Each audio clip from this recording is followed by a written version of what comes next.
In this Money Maze podcast curated edition, we're going to discuss the radical shift underway in the world of strategic metals essential for the energy transition, a shift that has been dubbed as creating once-in-a-century investment opportunities. As listeners to the Money Maze podcast know, I'm an old value investor not prone to investment hype, but have been following these developments for the last few years and am fascinated by my guest's observation that this process is reshaping whole industries, altering the geopolitical landscape, and the key to success will be the ability to secure the supply of the technology metals. And my job today is to help set out why this seismic shift and why TechMet, at the epicenter of this, and its founder and CEO Brian Menell, stands to benefit from this revolution. So the plan is to discuss this transforming landscape, the huge supply-demand imbalance, the geopolitical challenges and realities, and the potential returns from being invested, and how my guest's business is organized. So without further ado, Brian Menell from TechMet, welcome to the Money Maze podcast. Thank you, Simon. It's good to be here.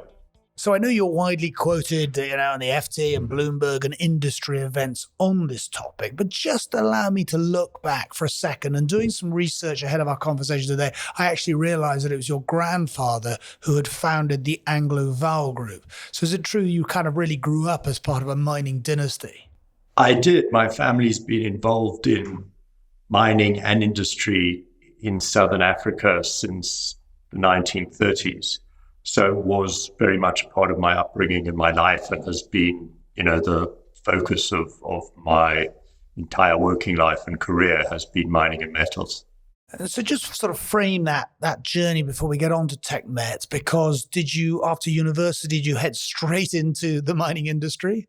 After graduating from university in the US, I joined De Beers in London, who was in partnership in the Venetia mines and Finch mines in South Africa with the Anglo-Val Group, which my family still controlled at that time. And I worked for De Beers in London and Antwerp and Namibia in the diamond industry for close to 8 years. And we actually, as you mentioned it, we had a terrific episode with the vice chair of De Beers a few months back that, kind of was very revealing for me, not knowing much about the whole diamond industry. So let's just set the stage here, because I think it would be very helpful for investors to understand this global revolution that's underway. And you've been quoted as saying that the West is losing a war they didn't know they should be fighting. So can you summarize the state of play? Yes, as you said in your intro, Simon, we are at an inflection point in a transition from more than 200 years of the global industrial and technological infrastructure being fed by fossil fuels to a future where the global, industrial and technological infrastructure will be built by and largely fed by specialty metals. And that is a massively transformative evolution that affects not only critical mineral supply chains, which is our business, but many, many aspects of the global commercial and economic infrastructure. And this was something that the Chinese state saw 20 years ago. And over the last 20 years, they have had a free rein to build dominant or controlling positions across these global supply chains for critical minerals while everybody else was sleeping. So they have now secured between 65 and 95% control of global supply of all of these key critical minerals going into the EV ecosystem, renewable energy systems, and the energy transition more broadly. So they have indeed won a war that nobody knew they were fighting till they'd lost it. And their dominant position has very concerning implications. So just help me and help listeners and potential investors understand, why are these metals to which you refer so critical in this transition? The transition to renewable energies and electric mobility are very minor metal intensive. The reason for this is that they're dependent on batteries, and batteries, in the case of lithium-ion batteries, require lithium and nickel and cobalt in quantities way beyond any historical production of these metals. Many, many multiples of the present global supply of these metals is required to meet the EV penetration targets and the growth commitments of all of the big global automakers. renewable energy systems, in order to further dominate national grids with wind and solar, require battery storage, because these are intermittent power sources that for grid stability require storage. And again, these are other chemistries of batteries in addition to lithium ion, but all that are very minor metal intensive. So and then the electrification of bigger parts of the industrial infrastructure requires grid development, which is very copper and tin intensive. So there's a whole range of these metals that are the key ingredients of all aspects of climate change mitigation and the energy transition. And why would something like tin, which we all sort of look back on as a prehistoric or an ancient metal, be so significant? Tin is the connector and solder on all electronic circuit boards. So an electric vehicle requires almost 7 times the tin of a diesel or petrol engine vehicle. So tin is much less publicized and less recognized as an energy transition metal, but it's absolutely crucial in all electrification. So when we bring it from that high level down to an industry level, let's just talk about the global car manufacturers. Are they almost sort of axiomatically or by definition, are they worried about what they need to do and how they're going to be capable of doing it? They are worried, and the VWs of this world are putting an enormous amount of effort into understanding the supply chain feeding their EV programs and how to secure preferential access to these battery metals and rare earth metals to feed the capacity that they're now committed to building as they electrify their fleets.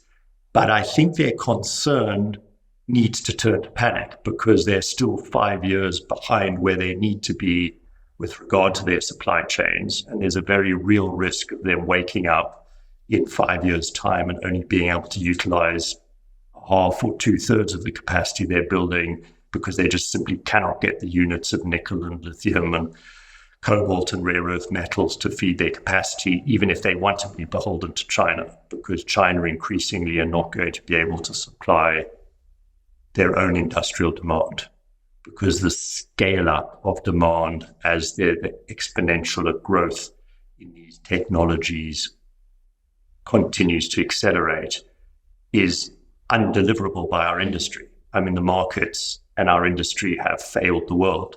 We needed to deploy $100 billion 3 years ago to avoid this cliff of structural undersupply that is now almost unavoidable in the next 3 or 4 years. And just help us understand, why is it so difficult to identify and commercialize these deposits needed to produce these metals?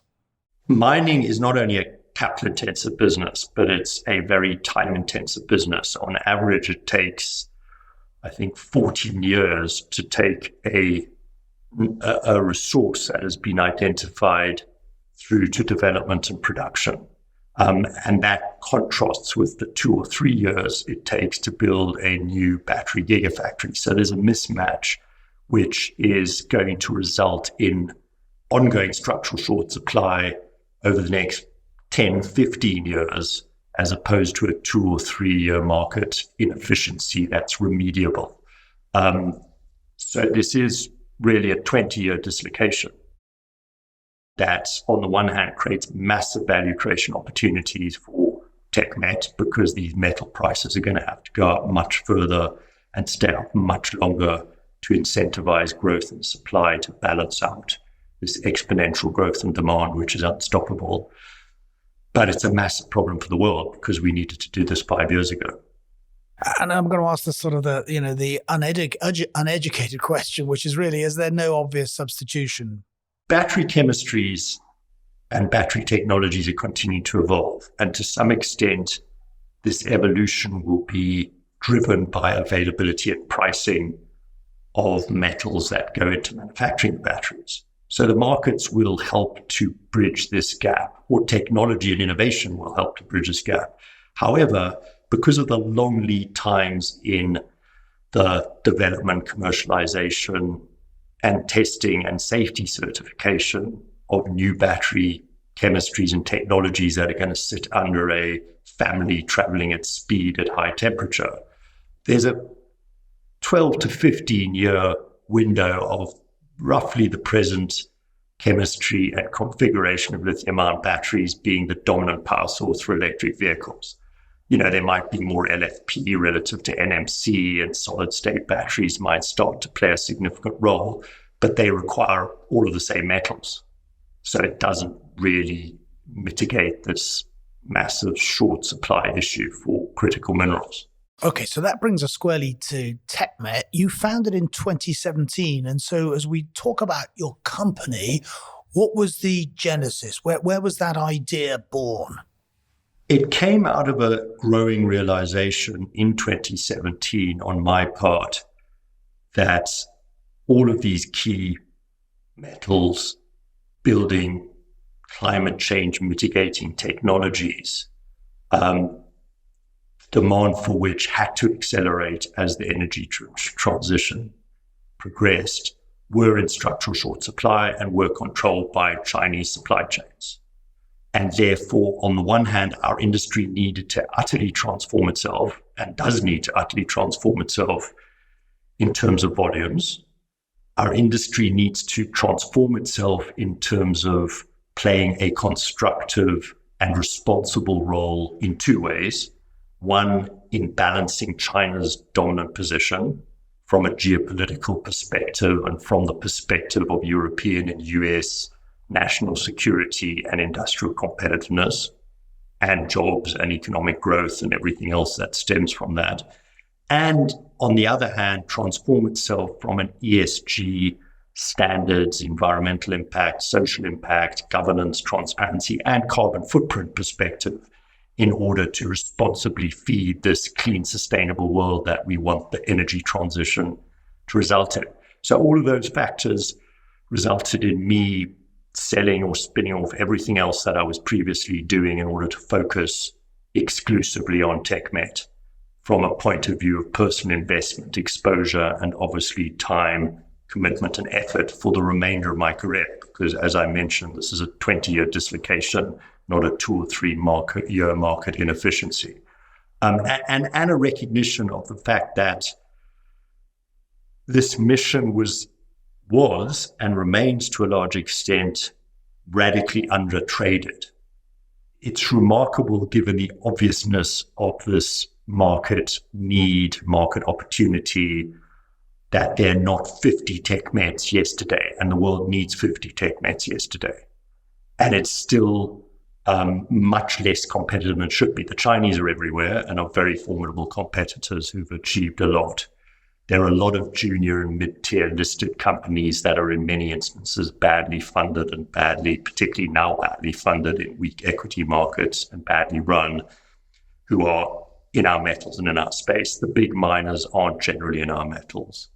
It's a very difficult area to invest in, which, what we've created at TechMet, we believe is quite a unique platform of exposure to the key metals, the key technologies, the key low-risk geographies in this massive critical mineral supply chain challenge, so that our investors can get that balanced exposure in a way that is very, very difficult to do through any other investment opportunities. So we're going to talk about a few of those. Let's just start at the company level. This is a permanent capital vehicle, correct? Yes, we're a very simple structure. We're a private Irish company with one class of voting shares. So we're building a multi-metal and multi-project industrial conglomerate as an investment company. So we have no management fees or carry, and we have no fixed time frame to our investment horizon. Got it. So let's sort of get into the weeds or under the crust, so to speak. How is the business constructed between its activities? We at the present time have 10 operating companies, one of which is our partnership with Mercurio, which is one of our shareholders and one of the biggest global energy and commodity trading groups with whom we've created TechMet Mercurio, which we own 50% there and 50%, which is a global trading, marketing, and supply chain management service platforms for all of our metals and metal chemicals. Our other assets are all private projects and private companies where we're the dominant equity funder, building either controlling or dominant minority positions, as we either fund the expansion of production or late stage development through to production. And these are projects that either produce or process or refine or recycle our target metals, which are the key battery metals, rare earth metals, tin, vanadium, and a few others.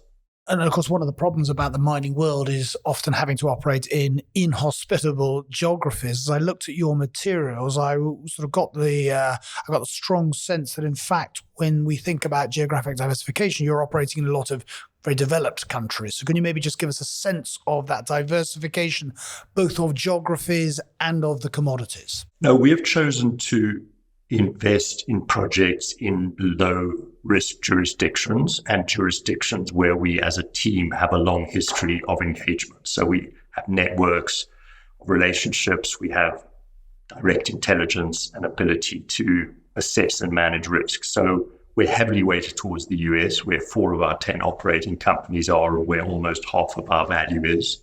Our other big projects are our nickel, cobalt business in Brazil through Brazilian Nickel, where we're building a $1.2 billion expansion of our existing production to produce nickel and cobalt chemicals for battery manufacturing, very low cost, very low environmental impact, very low carbon footprint. Our African exposure is limited. It's less than 10% of our value and restricted to our tin and tungsten mines in Rwanda, which we are expanding significantly over the next 18 months. And a big rare earth metal from waste dumps from the old phosphate mines in South Africa, which we're preparing to invest in and develop on a large scale. In Europe, in the States, we have a lot. We're doing lithium in California. We're doing battery recycling in Texas and Ohio. We're doing cathode manufacturing in Ohio. We own US Vanadium, biggest vanadium specialty chemicals producer with 2 plants in Arkansas, processing industrial wastes. In Europe, we're building a rare earth separation plant, or part of building a rare earth separation plant in Norway with Norwegian government and Swedish government. And Cornish Lithium, we've been the primary funders of, now together with UK Infrastructure Bank as a UK government equity provider and Texan private equity group, to build lithium chemicals production, both from hard rock and brine-based resources in Cornwall. So we're pretty well spread across. We're only North America, South America, Africa, and Europe, with a fairly heavy weighting towards the US. So let's just shine the spotlight on one of those, because I looked at the video related to it and tried to sort of, understand how it came about. And that's your investment in Brazilian Nickel. Can you just, as a test case illustration, just give us a sense of the origination and the execution? Yeah, this Brazilian Nickel was founded by a team that we've known for many, many years, who over the last, I think now 12 years, have pioneered a unique heap leach process to extract nickel and cobalt chemicals from this particular type of nickel laterite resource in a manner that's low cost, low carbon footprint, low environmental impact, and produces a product suitable for the lithium-ion battery manufacturing supply chain. So we've been their primary funder from early on in TechMet's history. I think from mid-2018, we've been funding their further development and feasibility work. More recently, we've funded the development and commissioning of their first commercial plant, which for the last year has been producing and selling product into the battery supply chains in Europe, the US, and elsewhere. And we're now in the process. And as we've funded, we've built a dominant and now controlling equity position. We now, as TechMet, own over 60% of Brazilian Nickel. We're still in partnership with founding management and with some other co-investors who've come along with us as we've developed, but we dominate and control the company. We are now in the late stage of securing a $1.2 billion funding package for the large-scale expansion of Brazilian Nickel, which we intend to participate in at the Brazilian Nickel equity level, but in partnership with providers of capital, both debt and equity at the project level. And we hope we'll conclude that funding package over the coming months and commence in Q1, Q2 with large-scale development to build what will be one of the top 7 or 8 nickel producers in the world, and the lowest carbon footprint amongst them, and one of the lowest costs amongst them. And this is the first of what we hope will be a number of Brazilian nickel projects to replicate this billion-dollar project times 2 or 3 or 4 with other suitable resources that we've secured the rights to or are busy securing the rights to elsewhere in Brazil. And there are a number elsewhere in the world that we'd like to move on to create one of the biggest nickel producers in the world over the next 5-10 years, as the importance of nickel and cobalt continues to escalate for lithium-ion batteries. And when you sit in front of capital allocators, how do you essentially condense the investment proposition, and how should potential investors think about the timelines for returns? We've created a lot of value over the last 5 years, but obviously it's just the beginning. We're very fortunate to be very well positioned at a unique moment in history with a very scalable portfolio of assets and team and strategy and network, and with US government who are equity holders of TechMet, putting us in quite a unique position. So all of the projects we invest in have the opportunity to crystallize and extract value over a 2 to 10 year time horizon. So as we did last year with the listing and exit from Li-Cycle, which is now one of the biggest, or one of the 2 biggest lithium-ion battery recycling companies in North America, we exited from that investment. We realized a 6x value uplift for TechMet over 18 months. We paid a substantial dividend last year and redeployed the balance of the proceeds in continuing to expand our other projects in our portfolio. And that's a model which we will continue to execute and deliver on as we build value, extract value, pay dividends, redeploy, build more value.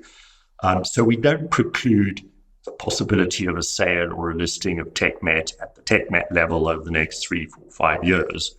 But in advance of that, we will continue to facilitate an active secondary market for our shares and continue to periodically crystallize and extract value at the operating company level and pay substantial dividends. So let's talk about investors, both current and prospective. You mentioned the US government, highly unusual for them to have been invested in entities like this. I know Lansdowne in the UK, who, we both know Pete Davis and team, very well. They've been with you for some time. Up to this point, can you just give us a little color on how your investor base has looked and how you would like it to look over the next couple of years? Yes, and we do need to evolve our investor base to continue to accelerate our growth and the further scaling expansion of our portfolio. As you mentioned, the US government are direct equity investors in TechMet. They put in a first equity investment in 2020 as the DFC, United States International Development Finance Corporation, as a US government funding agency. And they have a further $80 million of funding authority that they want to execute in our present funding round, which we launched a week ago. So they're very important to us. They're very, very supportive. And we're unique in the context of US government equity investment in metals and mining. We were their first equity investment and remain, I believe, the only metals and mining company ever in history to have direct US government equity investment. And it's good not only in terms of de-risking, in terms of credentializing and giving perceptions of the work that we did to get their investment, which is very de-risking for other shareholders. But it also gives us preferential access to other US government funding agencies, Department of Energy, Department of Defense, Exim Bank, all of whom we're busy with at the project level to further scale our projects with concessionary, cost-effective government funding sources, as we are with GFC, who are part of the debt funding of Brazil, as well as being equity funders through TechMet. Our other significant shareholders are Mercuria, which I mentioned as our partner in TechMet. Mercuria, our global trading and marketing platform, and our significant investors and are one of the biggest 3 or 4 global energy and commodity trading groups. A few institutions like Lansdowne, who've been very active investors and supporters of us over the last 3 rounds, 4 rounds of equity raising, And then family offices. I mean, from an inception, the family office universe was our primary focus, and we now have 85 family office shareholders who range from medium family offices across Europe and the US and elsewhere who've written checks of 2 million and 3 million and 5 million to a few big family offices such as S2G, which is part of the Walton family in the US, who are obviously much, much bigger and can and hopefully will continue to support us with much more substantial investments, and a few other big family offices in Europe and elsewhere. So from a point of view of how we would like to or need our shareholder register to evolve, go to the next phase and the next level of scale of TechMet's development, we do need bigger checks from fewer parties. We do need to appeal to a more institutional audience, and we do need to focus on investors who can write $20, $50, $100 million checks rather than the very labor-intensive and time-consuming business of funding with $2, $3, $5 million checks, which is where we came from when we started raising money in 2018. And in that regard, we are now launching a further $300 million equity funding round and targeting bigger checks, obviously, beyond the further investment from many of our bigger existing shareholders who will follow their interest. And just gives a sense of the size or the the last valuation that's been carried out. The last round we closed some months ago, we raised $200 million. The post-money value was $820 million. We now launched a further funding round targeting $300 million of additional equity.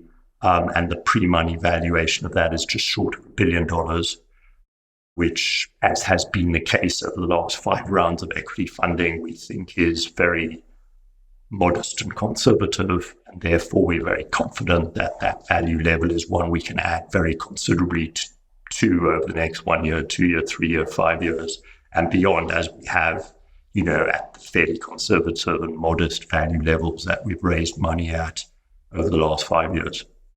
Let's talk about ESG. I think most of us would agree that there are some contradictions and challenges here. It's part of the investment process for investors to understand. And I suppose if I was being a little cynical, I would say that, everybody wants the final outcome, but they don't necessarily want the dirty stuff that has to precede it. How do you think about the responsibilities attendant to the operations that you undertake, and how you deal with that question? Certainly, we adhere to very high ESG standards that we assist the operating companies where we're the dominant shareholder and dominant funder to achieve, not only in terms of de-risking and compliance and traceability and transparency, but in terms of value add. And high ESG standards, low carbon footprint give one preferential access to sources of cheap funding and preferential access to markets. So it's a value thing as well as a commitment to high standards driven elements of what we focus on as a priority across all of our assets. We do also are legally bound by the DFC to adhere to all of their ESG standards, which are very high standards as a government development funding agency. And they do oversee and audit our standards, and therefore we're much more ESG credentialized than, our peers, all of whom aspire to similar standards, and certainly use the same language in how they justify how they are developing and running their operations. It's a misperception that mining by its very nature has to be high environmental impact and lacking in constructive social and political engagement. Mining can be very constructive, both in terms of environmental impact, social interface, and can be responsible from a point of view of all aspects of governance and carbon footprint, and we have to be. It does take a little bit longer, and it does cost a little bit more, and it is an issue with respect to competing with China, who imposes lower standards on their projects. But it's an essential element of the necessary transformation of our industry to responsibly feed the energy transition and climate change mitigation, And it is one that TechMet seeks to be at the forefront of in terms of standards and catalyzing industry transformation as a whole. It's also one that is increasingly required by our customers. The Teslas and GMs of this world are producing and selling a consumer product, part of the appeal of which is the fact that it's clean and it mitigates climate change. And therefore, they will increasingly be judged on the transparency and standards across their entire supply chains. And therefore, they need us to uphold the standards that underpin the value of their brand and their products. And again, that's a very important driver, which gives us a competitive advantage because we do uphold high standards. So let's talk about governance at your level, the board. I noted quite an interesting mix of folks on your board, on your advisory board. Maybe you could just give us a flavor for how you've gone about populating your board. Most of our board members, firstly, are a very experienced group with respect to independent experience and expertise from a governance, reporting, private equity, investing, risk management perspective. Most of them are round one or round two investors, so most of them are shareholders, but are fully independent and very active. And we do have board meetings every few weeks, and they do very actively engage in overseeing all of our processes and risk management across our strategies. So I think that we have a very strong and transparent governance structure. We have a very good shareholder agreement in terms of transparency and reporting and minority protections and rights. And we have a very strong advisory board from a global strategic and network value add perspective, chaired by Admiral Mike Mullen, who was former chairman of the Joint Chiefs of Staff and principal military advisor to both Bush Jr. and Obama, and has since been director of General Motors, director of Sprint, and many other positions, and has been enormously supportive and valuable, not only in Washington, but globally, and many others. And obviously you can see the group we've put together, which I think is fairly unique and scalable in terms of global strategic and network development. I want to come back to competition because I think if I'm summarizing it correctly, you might, well, these are my words, but it's fractured when we talk about the West and there are no large players operating. I mean, the obvious question, I suppose, that strikes me is if you are an Anglo or you're a BHP, is it that the size of these projects is not enough to move their needle, or is it that they've been, I suppose, comfortable in their vast cash generation since sort of 02, 03?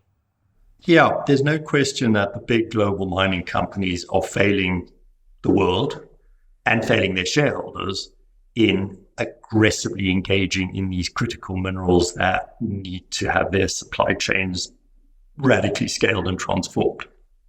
So the BHPs and Rios of this world have the project development expertise and capacity and the financial capacity to play a very, very important role, and they're generally not.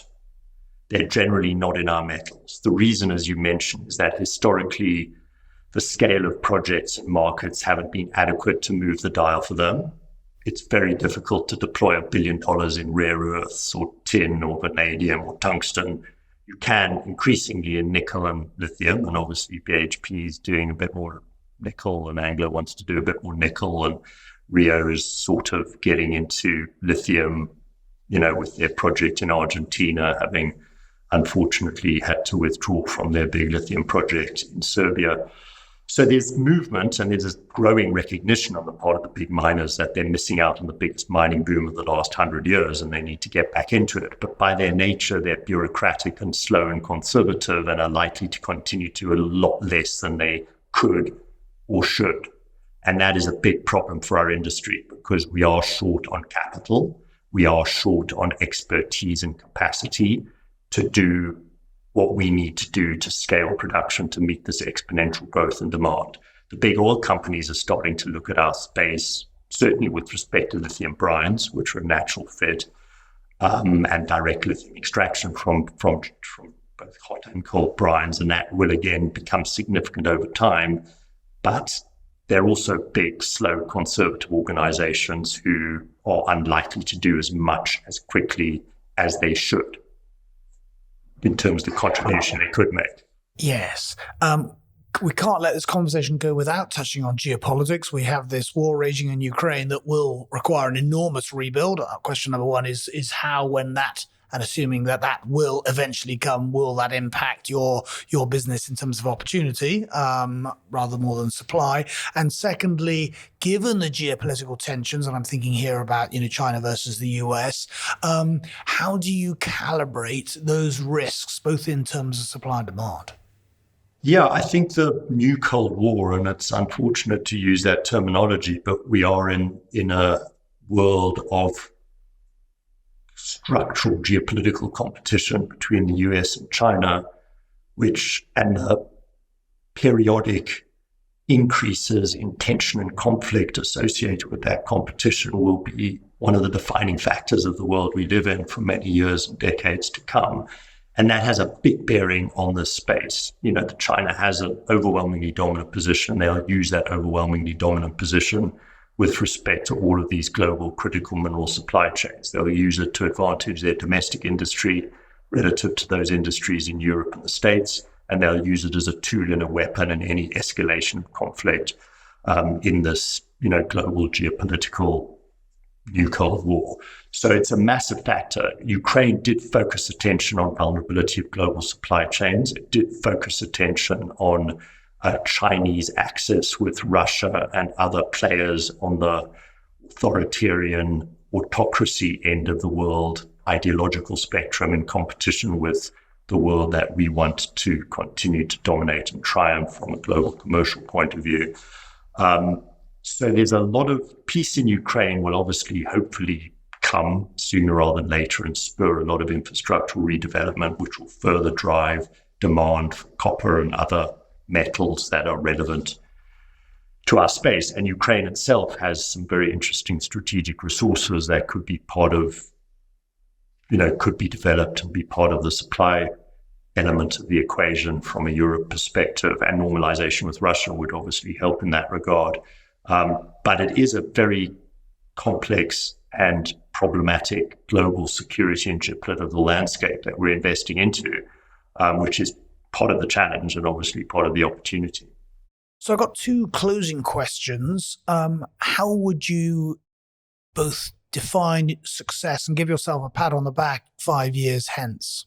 We're very happy with our model and our strategy and the fortunate position we're in at this unique moment in history. So we do want to do more of what we've been doing over the last 6 years in terms of bigger projects, bigger transactions, and scaling across all of our portfolio assets and strategies. So in 5 years' time, we want to not be the billion-dollar company raising $300 million that we are today. We obviously want to be a $5 billion company raising $1 billion to accelerate the scaling and make much more of a difference across all of these critical supply chains and in terms of governance and transparency and alignment with the right values and the right Western-aligned supply chains and energy transition initiatives and industrial competitiveness and growth. So, we're just at the beginning of a very ambitious and very big journey. We've certainly achieved a lot and we've had a fantastic run for the last 5 years and we've created a lot of shareholder value.